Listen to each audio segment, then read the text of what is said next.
Vifo vya wanajeshi wa Ukraine kule katika jimbo Rusi la Kursk, je, vimeenda kihalali?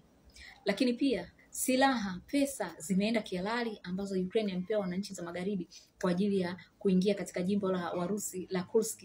Je, vimeenda kihalali? Hili ni swali ambalo wengi wanajiuliza, na mimi niko hapa kwa ajili ya kulielezea kwa undani zaidi. Hii ni Rachel Robin Online TV. Usisahau kusubscribe hapo chini ili uwe wa kwanza kupata habari zangu kama hivi. Toka mwaka 2022 Zelensky alipovamiwa na Warusi, wa nchi za magharibi waliahidi Ukraine kwamba tutakusaidia kwa hali na mali. Na Zelensky akaendelea kupigana kwa sababu alikuwa anajua ana backup ya nchi kubwa kama Marekani, nchi ya jeshi namba 1 duniani, nchi yenye uchumi namba 1 duniani. Wajerumani, Waingereza, Wafaransa ni nchi ambazo zimezidi Urusi kiuchumi. Kwa hiyo moja kwa moja kwa backup kubwa kama hii ya nchi 31 za NATO, ni wazi kabisa kwamba ilikuwa ni lazima ushindi uwe upande wa Zelensky na nchi yake ya Ukraine. Kwa hiyo walimwambia Zelensky kwamba pigana, sisi tutakusaidia kumtoa Mrusi katika ardhi yako. Na mbili. Lakini matokeo yake ni kwamba kuanzia mwaka 2022 mpaka kufika mwaka 2024 walikuwa hawajaweza kumsaidia Zelensky kumtoa Mrusi katika jimbo hata moja au katika mji hata mmoja. Kwa hiyo hii tayari imeshamuonyesha Zelensky kwamba hapa sasa hivi ni kwamba hakuna mtu ambaye ataweza tena kunisaidia kumtoa Mrusi. Kwa hiyo ninachotakiwa kufanya ni kuangalia hii vita ikiisha, na najua itaisha katika meza ya mazungumzo, ni nini nitapata. Umeona Kwa hiyo at least nitoke hata na kitu kidogo, nisiwe nimepigana kwa miaka 2.5 yote hii pasipo kutoka hata na kitu kidogo. Kwa hiyo sasa ndo Zelensky akawa anaangalia zaidi, na yale matumaini yake ya kwamba Mrusi atatolewa katika ardhi ya Ukraine yakawa yameisha. Kama Marekani ashindwa kumtoa Mrusi katika ardhi ya Ukraine, nani mwingine ataweza kumtoa katika ardhi ya Ukraine? Kwa hiyo kama tunafahamu, katika vita kuna mbinu, na katika vita pia watu huo wana take risk. Zelensky akaona take risk, akaona ajikusanye kwa nguvu na kwa nguvu zake zote ili auvamie mji wa Warusi wa Kursk, jimbo lao la Kursk. Jimbo lile la Kursk liko mpakani, na alikuwa anajua kabisa kwamba Warusi hawajaweka ulinzi mkali sana katika lile jimbo. Kwa hiyo Ukraine walijikoki na nini, na wakafanya shambulio katika lile jimbo la Kursk, na shambulio likawezekana kwa sababu wakaweza kuchukua baadhi ya ardhi za Kursk, tena yale maeneo ya muhimu, kitu ambacho kilikuwa ni ushindi mnono, yani kuivamia ardhi ya Urusi na kuweza kuikalia na kuweza kutake control katika baadhi ya maeneo ya ardhi ya Warusi. Ile ilikuwa ni ushindi mnono kwao, umeona. Lakini kitu ambacho nilikuwa najiuliza ni kwamba okay, wameshaingia na wamepata bahati ya kuingia kwa sababu walikuwa hawajaweka ulinzi kamili pale mipakani. Lakini je, watalishikilia kwa muda gani? Wataweza kulishikilia jimbo la Warusi, baadhi ya miji katika jimbo la Warusi kwa muda mrefu? Wataweza kushikilia mpaka mwisho?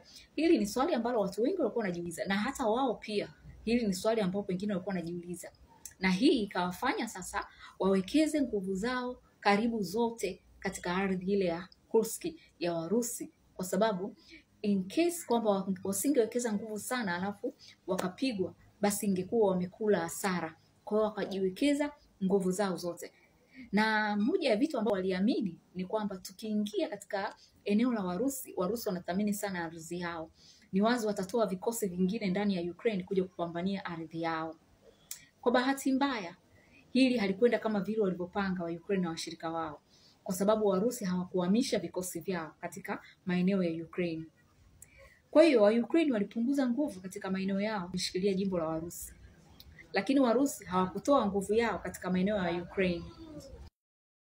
Kwa hiyo sasa kilichoendelea ni kwamba Warusi sasa, kwa kuwa huku Ukraine wakawa wameacha milango wazi, Warusi ndio wakazidi kuchukua ardhi za Ukraine kwa urahisi mara 2 yake kuliko hata mwanzo.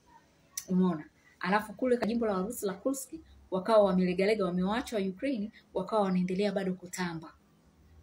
Sasa watu wakawa wanajiuliza, Warusi watachukua wapi vikosi kuvileta pale kupambania lile jimbo la Kursk?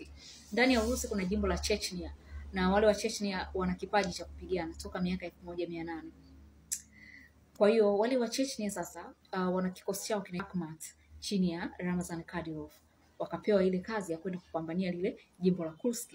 Lakini kama hii haitoshi, kwa kuna fununu pia, Urusi kaenda kuleta wanajeshi wa Korea Kaskazini. Hizi ni fununu kwamba na wao wamejazwa pale.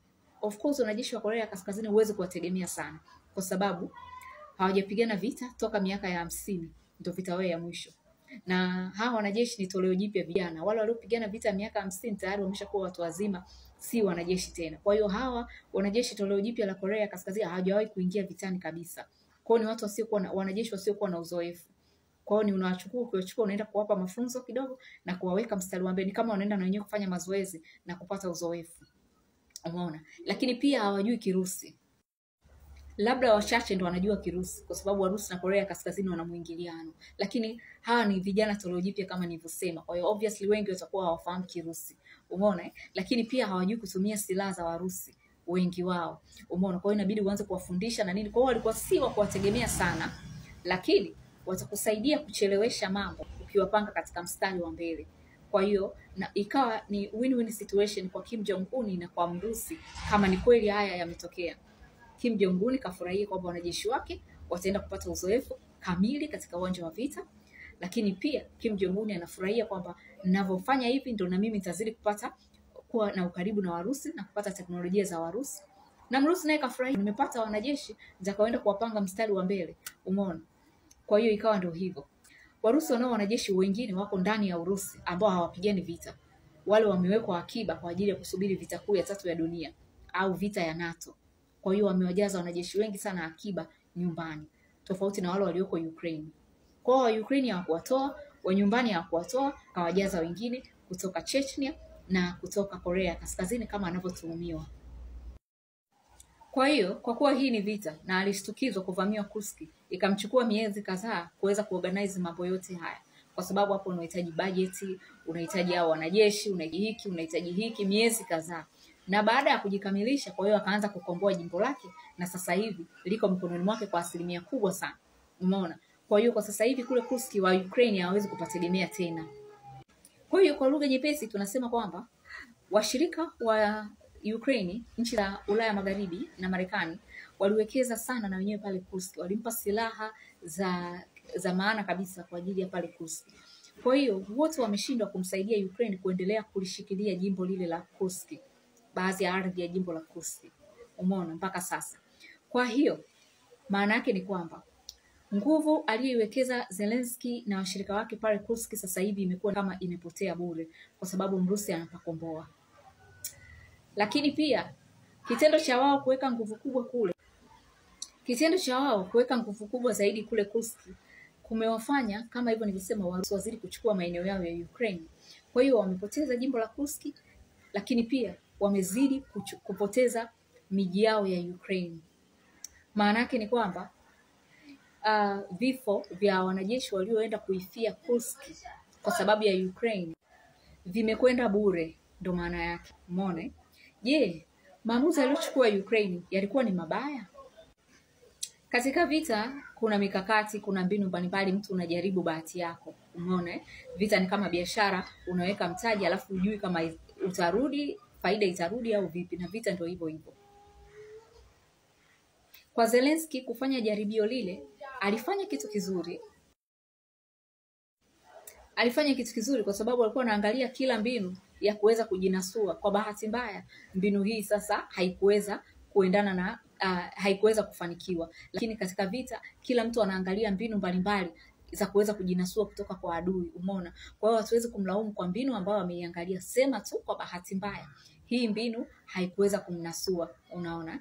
Na ukiangalia katika swala zima la hizi mbinu, ukiangalia katika uzoefu wa kijeshi, uzoefu wa vita, Warusi wana uzoefu sana wa vita. Na naweza nikasema Warusi wana uzoefu sana wa vita. Nchi zile za Ulaya Magharibi pia wana uzoefu wa vita, wana mavita ya zamani walikuwa wanapigana wakiungana na Warusi. Umeona? Kama vita kuu ya kwanza ya dunia, ya pili ya dunia, wana uzoefu sana wa vita. Umeona? Kwa hiyo pengine katika hili bahati ikawa upande wa Warusi, wameweza kukomboa eneo lao, na Ukraine na washirika wao wameshindwa kulipambania lile eneo lao. Kwa hiyo wamekosa huku na huku. Umeona? Imekuwa ni bahati mbaya kwao. Wakosa Kursk na pia wamekosa maeneo yao mengi kwa sababu Mrusi kazidi kuchukua maeneo yao. Kwa hiyo hata wakikaa katika meza ya mazungumzo, Mrusi yeye anakuwa kapata vingi zaidi. Umeona? Yaani ushindi uko kwa Mrusi.